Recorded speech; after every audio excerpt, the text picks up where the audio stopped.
Balance out these knuckles a little bit. Got sort of a funny shadow going on. Clean that up. Now another thing that you're going to hear all the time is make it pop, make it stand out. You know, the art directors want this to really stand out. So this is a little trick. You just copy it onto its own layer, use the high pass filter, and then you can set it either to overlay or to soft light the whole layer, and then create a layer mask and paint onto that layer mask where you want the layer effect to come through. So pretty much it's just a sharpening technique, but it adds contrast too, and it makes things really jump out at you.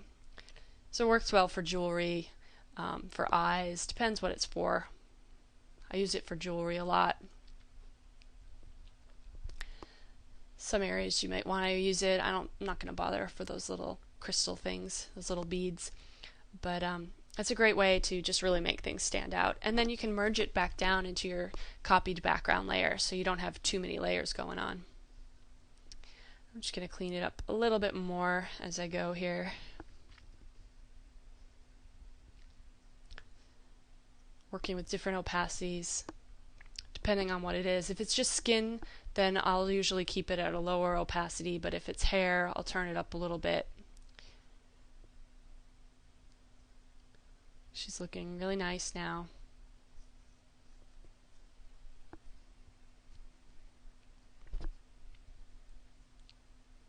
So now we've made it stand out a little bit. Let's just tweak these colors just a little bit more.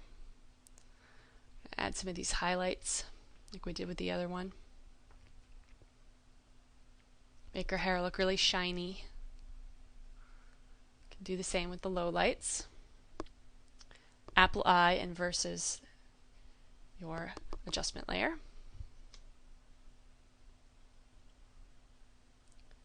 So now we've got a little bit more contrast going on in the hair. It's looking really nice. I'm just going to reshape her head a little bit. It's kind of, her hair is a little pointy, so let's just reshape that a tiny bit so it looks rounder. Again, being careful not to really change that background too much.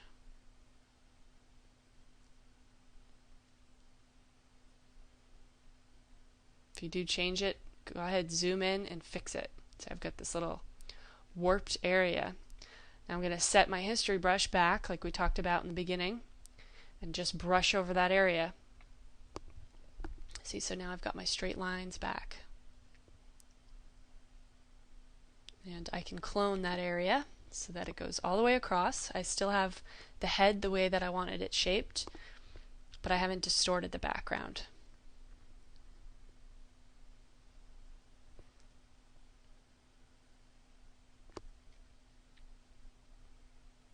It's really important to make sure you don't distort the background, because that's just screams out at anybody who's looking at the image saying I've been badly retouched, and look, here's proof. So keep an eye on the background at all times. If you need to shift it, need to distort it, just make sure you rebuild it. I'm just going to touch it up a little bit more over here.